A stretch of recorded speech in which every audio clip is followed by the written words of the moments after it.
Bonjour à tous, première vidéo de 2026 et donc comme le veut la tradition, nos meilleurs vœux à tous, surtout la santé et pourquoi pas un trophée pour le Sporting. Je dis nous parce qu'aujourd'hui vous voyez je suis avec Dom, donc c'est mon camarade qui va vous expliquer ces petites anecdotes sur des événements passés ici et au-delà au niveau du Sporting. Donc je vais le laisser se présenter. Oui, salut à tous, bonne année, une bonne santé. Je m'appelle Dom, j'ai 61 ans, je suis supporter des Zèbres depuis 55 ans. Pendant ma longue carrière de supporter, j'ai accumulé quelques anecdotes. C'est pourquoi Oli m'a demandé de vous en faire part assez régulièrement.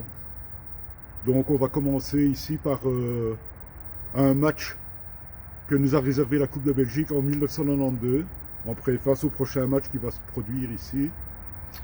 Donc c'était un match qui s'est produit au Mambourg, comme ça s'appelait en ce temps-là, en fin décembre 92, en huitième de finale.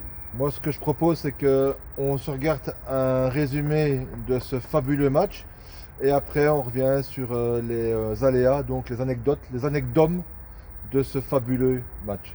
A tout de suite. Mais avant les vacances bien méritées, il reste un rendez-vous d'exception, les huitièmes de finale de la Coupe contre Bruges, qui décemment ne peut déjà plus miser que sur la Coupe pour espérer gagner un trophée. Dès la première minute, Cosset ouvre le score et c'est toute la pression qui tombe sur les épaules des Zèbres. Mais plus rien n'effraie les Carolos, leur confiance est totale et de la confiance, du culot, il en faut à Van Meer pour tenter et surtout réussir ce but. Un véritable obus, Van Meer ne s'est pas posé de questions. Tu dois toujours essayer pour marquer. Si tu n'essayes pas, tu ne marques jamais. Au cours de la première période, on se créera finalement peu de réelles occasions. Mais Charleroi ne gaspillera pas. Brognaud n'est pas grand, mais il sait profiter de la moindre faille, et en l'occurrence d'un certain laxisme de la défense brugeoise. 2-1. C'est Bruges qui doit se lancer dans la course-poursuite. Verheyen et puis Stalens sont bien près de conclure. De plus en plus, les Brugeois en imposent physiquement et au bout de cette phase plutôt confuse, il y a l'opportuniste Amokachi qui égalise 2 buts partout. À ce moment, évidemment, on se dit que ce sont les Brugeois qui ont les plus grandes chances de se qualifier. Ils semblent les plus frais et ce tir de Stalens ne passe pas loin. Mais si l'on évoque souvent la magie de la Coupe, ce soir-là, son magicien s'appelait Eric Van Meer. Son envoi qui qualifie les Zèbres restera longtemps dans les mémoires.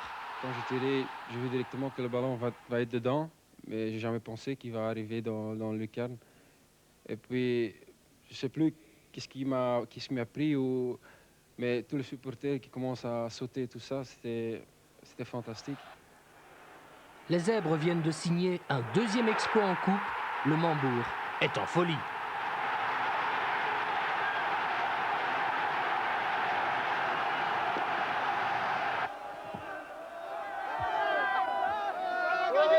Désespéré, on avait perdu le fil du match et finalement on l'a retrouvé. Et Van Meer a vraiment. C'est extraordinaire. Voilà, match extraordinaire, hein, je vous l'avais dit. Et donc maintenant, je laisse la parole à Dom qui va nous expliquer ce fabuleux match. Oui, ben voilà, vu mon grand âge, moi j'ai participé à ce match en tant que spectateur, bien évidemment. Je me situais dans l'actuel T4. Le score est 2-2 à l'approche de la fin du match.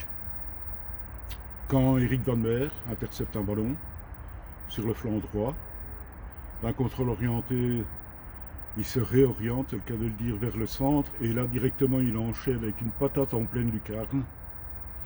À ce moment-là, tout le monde devient fou. Moi le premier, tout le monde s'attrape, tout le monde se couche par terre, tout le monde a les fils qui se touchent. Mon parrain me touche Peter pendant une dizaine de minutes, tout le monde l'attrape, tout le monde le lance. C'était vraiment formidable. C'est un de mes meilleurs souvenirs avec le Sporting de Charleroi. Et, cerise sur le gâteau, 20 ans plus tard, à l'occasion d'un match de Diable Rouge, je rencontre Eric Van Meer. Je lui explique, j'en ai encore des trémolos dans la voix, je lui explique qu'il m'a rendu fou.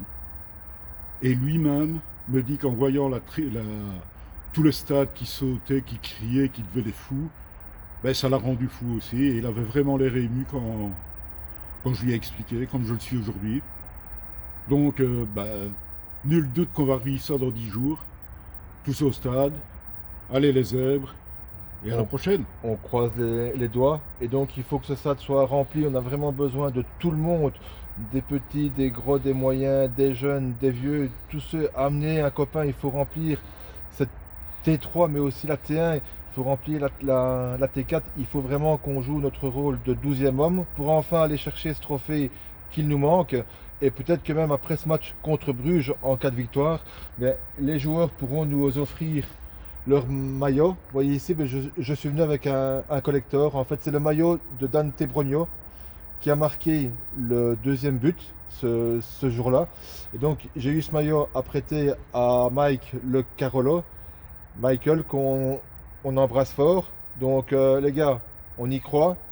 Allez les zèbres et surtout, Sportez-vous bien. salut les gars.